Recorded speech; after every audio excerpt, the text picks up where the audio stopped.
પ્રણામ કરો, સાષ્ટાંગ પ્રણામ કરો. ત્યારબાદ પુરુષોએ શિવને દંડવત પ્રણામ કરવા, બહેનોએ દંડવત પ્રણામ નહીં કરવાના. કારણ કે દંડવત પ્રણામ કરવા માટે પુરુષને કહ્યું છે, પુરુષ પ્રધાન. નારીને દંડવત પ્રણામ કરવાનું કહ્યું નથી. બહેનોએ હંમેશા નારી શરીર જેનું હોય છે તેને સાષ્ટાંગ પ્રણામ કરવા. એ સાષ્ટાંગ પ્રણામ કરે તો દંડવત પ્રણામ કરવાનું ફલ પ્રાપ્ત થાય. પુરુષોએ દંડવત કરવા, બહેનોએ દેવને નહીં, મહાદેવને નહીં, સાધુ સંતોને નહીં, કોઈ બ્રાહ્મણને નહીં, સદગુરુને પણ નહીં. બહેનોએ કોઈ દિવસ કોઈને દંડવત પ્રણામ ન કરવા. કારણ કે આપણી સનાતનની પરંપરામાં પુરુષનો જરૂર મહિમા છે. પુરુષ કરતા આપણે નારીને વધારે મહિમા આપ્યો છે. તેથી નારી દંડ મુક્ત છે. તેથી નારીએ દંડવત પ્રણામ નહીં કરવા. તમે શિવાલયમાં પણ જુઓ તો શિવજી તો નીચે બિરાજે, પાર્વતી ઉપર બિરાજે છે. કેટલું સન્માન આપ્યું તમે જુઓ. સનાતન ઋષિ મુનિઓની વિચારધારા તમે જુઓ. નારીનો કેટલો આદર કર્યો આપણે શિવાલયની અંદર. અને આપણા વિદ્વાન બ્રાહ્મણો એમ કહેતા કે જે ઘરની અંદર નારીનો આદર થાય, નારીનું સન્માન થાય, દેવતાઓ ત્યાં રમણ કરે, દેવતાઓ ત્યાં આનંદ કરે છે, રિદ્ધિ સિદ્ધિ સુખ સમૃદ્ધિ બધું જ ત્યાં આવે છે. અને જે ઘરમાં નારીનો અનાદર થાય તે ઘરની અંદરથી દેવતાઓ રુદન કરતા કરતા જતા રહે. એ વાતને આપણે વારંવાર સાંભળી હોય છે. તો ભગવાન શિવજીએ પોતાના શિવાલયમાં પાર્વતીને સુંદર ઊંચું સ્થાન આપ્યું છે. તેથી શિવ પુરુષોને કહે છે કે હે પુરુષ, તારા ઘરની નારીનો આદર કર. હું દેવોનો દેવ મહાદેવ છું, હું શિવ છું, હું નીચે બિરાજુ છું. પાર્વતીને ઊંચું આસન મેં આપ્યું છે. પુરુષને સંદેશ આપે છે શિવજી. ત્યારબાદ નારીને સંદેશ આપે છે પાર્વતી. પાર્વતી એમ કહે કે હે નારી, ભગવાન શિવ શ્રેષ્ઠ છે, મહાન છે. એ નીચે બિરાજે છે અને મને કેટલું સુંદર ઊંચું આસન આપ્યું છે. તેથી હે નારી, તારો પતિ સમજદાર હોય અને જો તને ખૂબ મોટું માન સન્માન આપે, તને ઊંચા આસન ઉપર બેસાડે, તો તારું કર્તવ્ય એ છે કે મારા પતિને મેં આગળ રાખ્યો છે, તું પણ તારા પતિને આગળ રાખજે. જોકે આપણે ગુજરાતી બહેનોની તો આદત હોય જ પતિને આગળ રાખવાની. પછી કઈ રીતે આગળ રાખે છે એ તો રામ જાણે. બાકી તો આગળ રાખવાની પરંપરા તો ખરી આપણી ગુજરાતી બહેનોની. અને તમે જુઓ, આપણે કોઈના ઘરે જઈએ અને પુરુષ ઘરમાં ન હોય ને એકલી બહેન ઘરમાં હોય તો આપણે કહીએ કે બહેન આ કામ છે તમે કરી આપશો. તો બહેન તરફ શું જવાબ આપે કે તમારા ભાઈને હું પૂછી લઉં, તમારા ભાઈને પૂછીને તમને જવાબ આપું. બાકી ભાઈને જો હરામ છે આ કાંઈ પૂછતી હોય તો પેલો ભાઈ પૂછ્યા વગર કાંઈ નિર્ણય લઈ શકતો નથી. પણ આપણી બહેનો હંમેશા એવું બોલતી હોય છે કે ભાઈ તમારા ભાઈને એકવાર હું પૂછી લઉં એમ. એકવાર હો, બીજી વાર તો નહીં, એકવાર પૂછી લઉં પછી તમને આ નાનો જવાબ આપું. ભગવાન શિવજીના શિવાલયમાં શિવનું દર્શન કરવું, ત્યારબાદ શિવાલયની પરિક્રમાનો બહુ જ મહિમા છે. એક સંખ્યામાં પરિક્રમા કરવી. 1 કરો, 3 કરો, 5 કરો, 7 કરો, 9 કરો, 11 કરો, પરિક્રમા જરૂર કરવી. પરંતુ શિવની પરિક્રમા પૂર્ણ થતી નથી. કારણ કે જીવ અપૂર્ણ છે, શિવ પૂર્ણ છે. પૂર્ણાનંદની પરિક્રમા અપૂર્ણ જીવ કેવી રીતે કરી શકે? ન કરી શકે. તો આપણે જલધારીએથી પાછા ફરીએ છીએ. શિવને સ્નાન કરાવેલું જલ એ મુખમાં નથી મૂકવાનું. ભલે કોઈ કહેતો એક મુખમાં મૂકવાનું, પણ નહીં. આંખ અને મસ્તક ઉપર ધારણ કરવાથી ગંગા નદીમાં સ્નાન કરવાનું ફલ મળે છે. શિવજીને સ્નાન કરાવેલું જલ. ફરી પાછા જાઓ ને ફરી પાછા જલધારીથી પાછા ફરો. હવે એમાં પાછો એક નિયમ છે. પાછો જે પરિક્રમા કરવા જતો હોય તેને બહારની બાજુમાં રહેવું, અને જે પરિક્રમા કરીને આવતા હોય તેને અંદરની બાજુમાં રહેવું. શા માટે? કારણ કે જે પરિક્રમા કરીને આવે છે તે યાત્રા કરીને આવે છે, અને આપણે પરિક્રમા કરવા જઈ રહ્યા છીએ તો આપણો ભાવ એવો છે કે આપણે યાત્રા કરવા હજી જઈએ છીએ. તો જાય તેને બહારની બાજુમાં, જે પરિક્રમા કરીને આવતો હોય તેને અંદરની બાજુમાં. આ રીતે શિવની પરિક્રમા કરવી. હવે એક સરસ મજાની વાત, કોઈને શિવજીની પૂર્ણ પરિક્રમા કરવી છે, આખી પરિક્રમા કરવી, તો શું કરવું? પૂરેપૂરી પરિક્રમા શિવની જેમને કરવી હોય એમના માટે ભગવાન શિવને સ્નાન કરાવેલો જલધારીએથી નીચે પડતો હોય ત્યાં એક છંડને બિરાજમાન કર્યો હોય છે, છંડ સ્થાપિત હોય છે. એ બધું શિવજીને સ્નાન કરાવેલો જલ તેના મુખ દ્વારા પી જાય, અને છંડની હદ પૂરી થયા બાદ શંકર ભગવાનની પૂરેપૂરી પરિક્રમા કરી શકાય છે. તેથી શિવાલયમાં છંડ સ્થાપિત કરવો બહુ જરૂરી છે. ન હોય તો સ્થાપિત કરી શકાય. વિદ્વાન બ્રાહ્મણો હોય તેને કહેવાનું ભાઈ વિધિ કરીને અમને સ્થાપિત કરી દો, તો કોઈ શિવજીની પૂરી પરિક્રમા પણ કરી શકે છે. આ રીતે પૂર્ણ પરિક્રમા પણ મહાદેવની થઈ શકે, પણ જ્યાં સુધી છંડની હદ હોય ત્યાં સુધી પરિક્રમા પૂર્ણ શિવની કરી શકવામાં આવતી નથી. હવે એક બહુ મહત્વની વાત, પરિક્રમા કરી દર્શન કર્યા, થોડી મિનિટો માટે શિવાલયે વિશ્રામ કરવો, થોડી મિનિટો માટે શિવાલયે બેસવું, સ્તોત્ર બોલવા અથવા કોઈ સ્તુતિ મનમાં આપણાથી કોઈને તકલીફ ન થાય એ રીતે, અથવા પંચાક્ષર મંત્રનો જાપ કરવો. ઘરની અંદર તમે પંચાક્ષર મંત્રની એક માળા કરો અને એ જ પંચાક્ષર મંત્રની એક માળા શિવાલય જઈને કરો તો એકમ વા કોટી ગુણિતમ. એક માળા કરવાથી 1 કરોડ માળા કરવાનું ફલ શિવાલયે બેસીને પંચાક્ષર મંત્ર કરવાથી પ્રાપ્ત થાય. આ શિવાલયનો એક મહિમા છે ભાઈ. હવે શિવજીનું દર્શન કરી જતા જતા પગરખા ધારણ કરીએ એ પહેલા પુનઃ દર્શન કરવા, પાછું ફરીને આમ ભગવાનનું દર્શન કરવું. શિવાલયે શિવનું દર્શન કરીને જતા જતા પાછા ફરીને પુનઃ દર્શન કરે છે, તેને શિવલોકમાં ગયા બાદ મૃત્યુલોકમાં તેને પાછું ફરવું પડતું નથી. એ નિત્ય ભગવાન શિવજીના લોકનો અધિકારી બને. શિવ લોકમ વ્રજન ન રહે. આપણા પુરાણોની વાત છે આ બધી જ, અને કથા એ શ્રદ્ધાનો વિષય છે.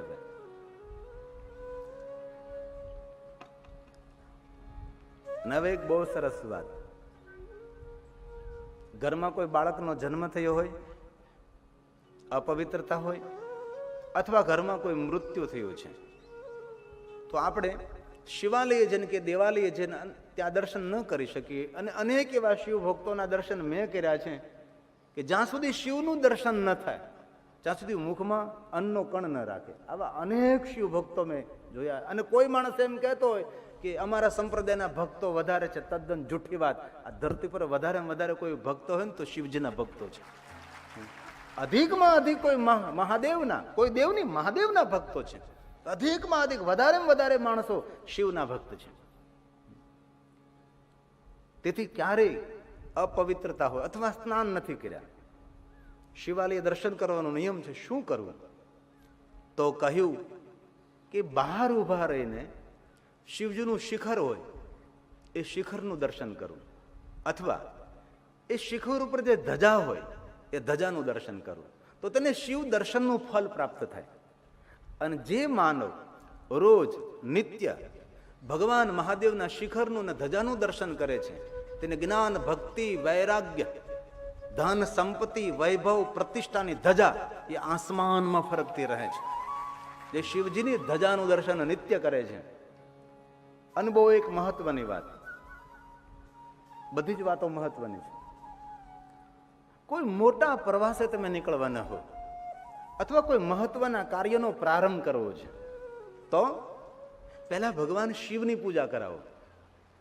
રુદ્ર બ્રાહ્મણ સંખ્યા 11 બ્રાહ્મણો પાસે, એ ન થઈ શકે 9 બ્રાહ્મણો પાસે, એ ન બની શકે 5 બ્રાહ્મણો પાસે, એ ન બની શકે 3 બ્રાહ્મણ, એ ન થઈ શકે 2 બ્રાહ્મણ, પછી અડધો જ કઈ મળે નહીં, ક્યાં જવાય.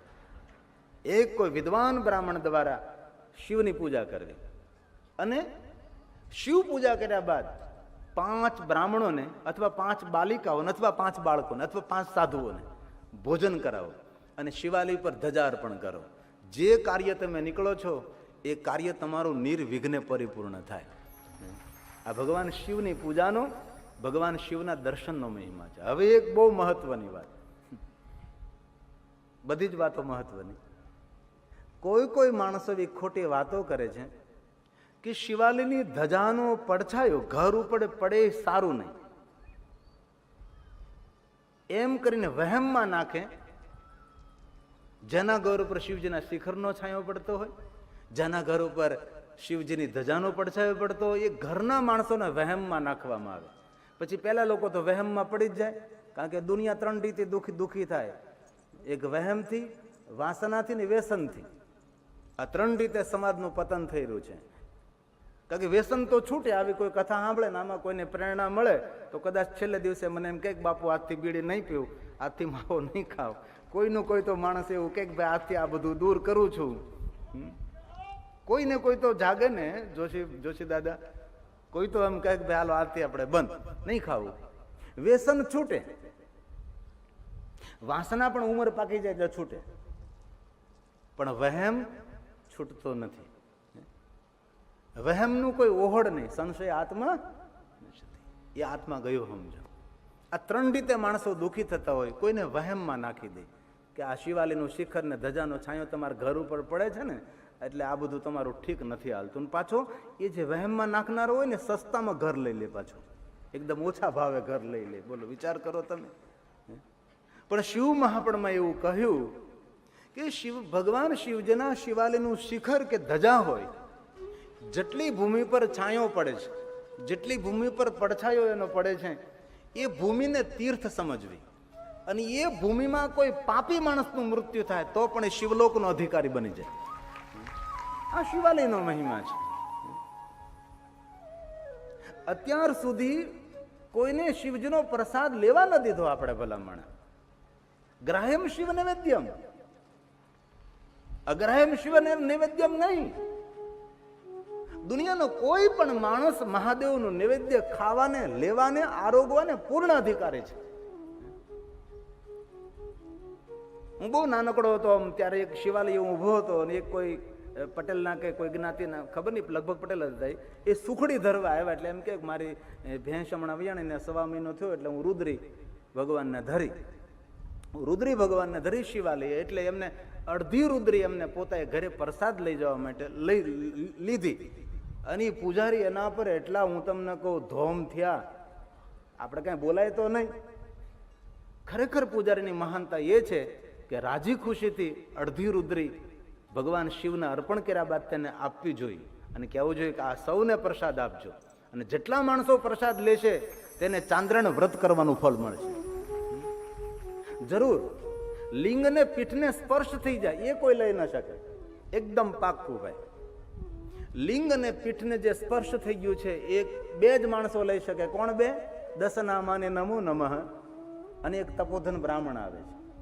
લિંગ અને પીઠને સ્પર્શ થયેલી વસ્તુ તપોધન બ્રાહ્મણો લેવાને પૂર્ણ અધિકારી છે. અને એક દશનામ, ગિરી, પુરી, ભારતી, વન, અરણ્ય, તીર્થ, સાગર, આ બધા જ એ દશનામી લિંગ અને પીઠને સ્પર્શ થયેલી વસ્તુ પ્રેમપૂર્વક આરોગી શકે છે.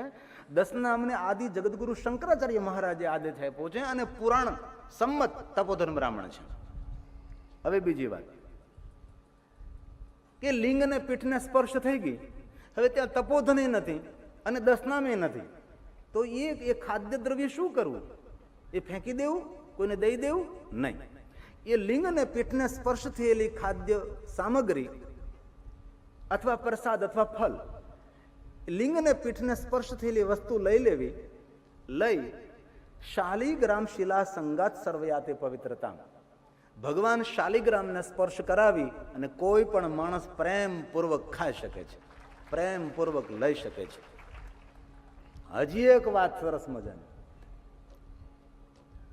પહેલી પૂજા તપોધન કરે અથવા દશનામ કરે, અંતિમ પૂજા દશનામ કરે અથવા તપોધન કરે. વચ્ચેના સમયમાં દરેક સમાજના માણસો પૂજન કરી શકે છે. પહેલી ને છેલ્લી પૂજાનો અધિકાર આમનો છે. પહેલી પૂજા પણ તપોધન અથવા દશનામ પૂજા શિવની ઉતારવી એને આપણે પખાળ કહીએ. આમાં જે દશનામ ભાઈ હોય તેને ખબર હોય કે એને આપણે હાનની પખાળ કહીએ આપણે. તો એ ન હોય, તપોધન અથવા દશનામ ન હોય તો શિવજીની પૂજા કોઈ ઉતારી ન શકે. તો એના માટે શું કરવું? તો એના માટે 2 નિયમો છે. એક તો બિલ્વપત્ર બંને હાથમાં રાખી શકો છો. બીજો નિયમ, વડલાનું પાન તમે હાથમાં રાખી શકો છો અને પ્રેમપૂર્વક શિવની પૂજા કોઈ પણ માણસ ઉતારી શકે છે. પણ જ્યાં સુધી તપોધન અને દશનામની હાજરી છે ત્યાં સુધી કોઈ માણસ શિવ પૂજા ઉતારી શકતા નથી. એની અનુપસ્થિતિ હોય તો આ બધું આવી રીતે તમે કરી શકો. આ શિવની પૂજાનો મહિમા છે. અને બીજી વાત, ક્યારેક અવસર મળે તો શિવાલયે જઈને દીપ પ્રજ્વલિત કરવું. જે માનવ શિવને દીપ દર્શન કરાવે છે તેનું અજ્ઞાન રૂપી અંધકાર જીવનમાંથી, જળમૂળમાંથી જતો રહે છે. તેથી શિવજીને દીપ દર્શન કરાવો, અજ્ઞાન રૂપી અંધકાર તેનો જતો રહે છે. જય ઘટ ભીતર દીપક રામ કા, ભગવાન શિવને દીવો અર્પણ કરો. આમ તો જીવતા કોઈ દીવો અર્પણ નથી કરવા જતા, મર્યા પછી તેના નામનો દીવો શિવાલય મૂકવા જાય છે. આ બાજુ પરંપરા હોય, રિવાજ હોય, મને ખબર નથી, પણ અમારી બાજુ તો કોઈ માણસનું મૃત્યુ થાય એટલે બધા લોકો દીવો લઈને નીકળે ધૂન બોલતા બોલતા શિવાલયે જાય અને ભગવાન શિવજીને દીવો અર્પણ કરે. પણ હું શિવાલયમાંથી આવું છું એટલે મને તો આ બધા અનુભવો હોય. જે જીવતા શિવાલય નથી ગયા તેનો દીવો શિવાલય પોકતો નથી, વચ્ચે ઓલાઈ જાય છે. હવે આપણે મર્યા પછી આપણા નામનો દીવો કોઈ શિવાલયે મૂકવા જાય તેના કરતા એવું ન કરીએ કે શિવાલયના પૂજારીને કહીએ કે આજે અમારા તરફથી દીપમાળા 108 દીવા